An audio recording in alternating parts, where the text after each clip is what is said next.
So this is a bit challenging because as you can see, there's only little room for me to play with to be able to push the coil down and the stopper down.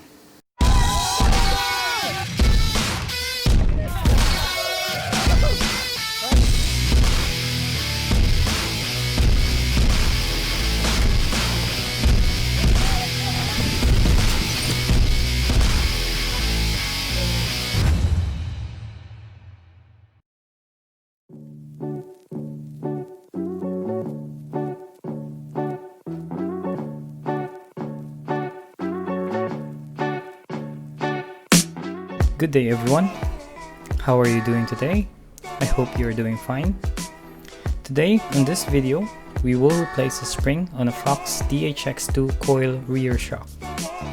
We will go through the process of how to replace the spring, and along the way, we will discuss what are the things to check and take note when you're replacing the spring in your shock. But before we go through that, I would just like to say that I am not a professional mechanic. The information that I will share on this video are based on what I research online and my own experience as well.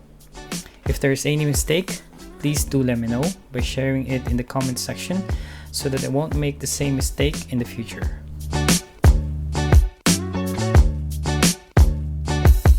The coil shock that I have is the Fox DHX2 2021 model with a standard eyelet mount. There's a small difference on the lock for this new 2021 version compared to the previous version. The spring that is currently installed in the shock is a 350-pound steel spring. We will replace it with an SLS spring still rated at 350 pounds. So you might be asking, why would I bother replace the spring since it's actually the same spring rate?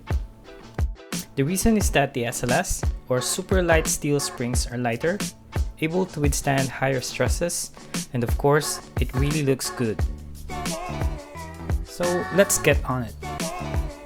First, we will need to loosen up the spring so we can expose the lock ring. To loosen the spring, we will need to turn the preload adjuster. So now the spring is loose and you can see the lock ring. This much smaller lock ring is new on the 2021 version. There is a small notch on one side and it's the best place to start picking to take out the lock ring. We need to take out the lock ring first before we can take out the stopper and the spring itself. It's not supposed to be so hard to remove this lock ring, but in my case, I have a long spring and I can only push the spring back a bit, and so there's only a small room to work with to pick out the lock ring. If I had a shorter spring, I would be able to push the spring further down and I will have more room to work on and would be able to remove the lock ring much easier. So do consider that when you are choosing a spring. By the way, there are some points you need to check to make sure that you get the correct spring. We'll get to that in a bit. Now we have managed to remove the lock ring and should be able to remove the stopper and the spring. But in my case, the bushings are actually blocking the stopper as well. So I need to remove the bushings on the mount also. I don't know if this is the same for other mounts, but in my case, I need to remove it. I'm using a standard mount, by the way. So I finally managed to take the bushings out. Now we can remove the stopper and the spring. Now we will install the SLS spring. But before we do that, let's talk about specifications. Here you can see the steel spring is actually longer than the SLS spring. So is it okay? Will my shock work with a shorter spring?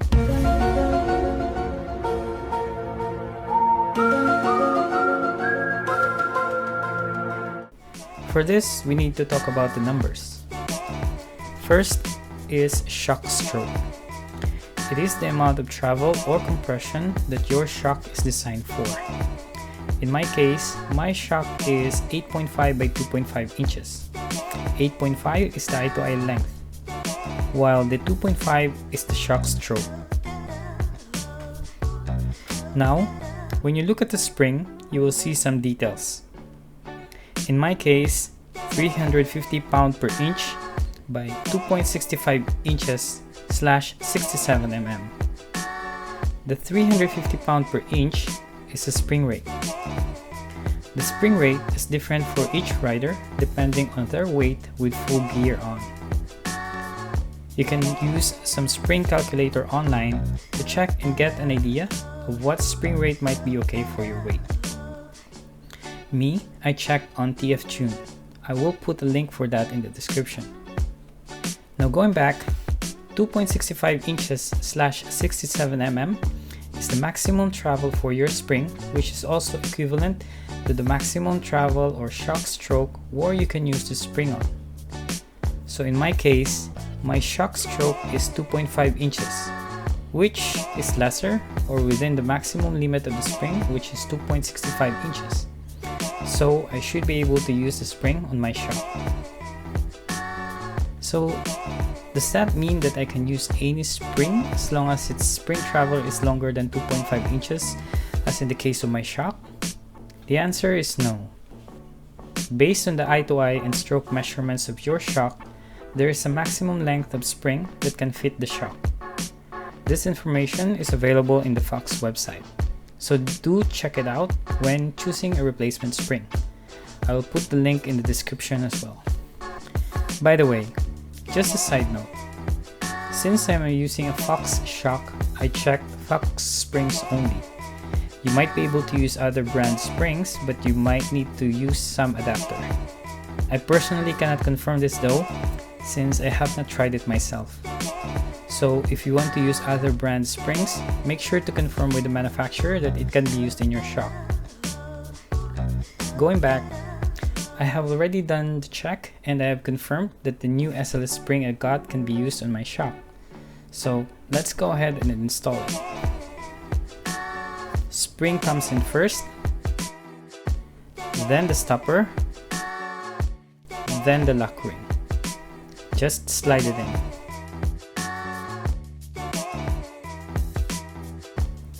Make sure that it is properly seated in the groove. As you can see, since I have a shorter spring now, I have more room to work on when removing the lock ring. So do take note and put it into consideration when you're looking for a spring. By the way, I actually don't know if there is any advantage to having a longer spring than a shorter spring. If you do know, please share it in the comment section. Now we can insert the bushings back.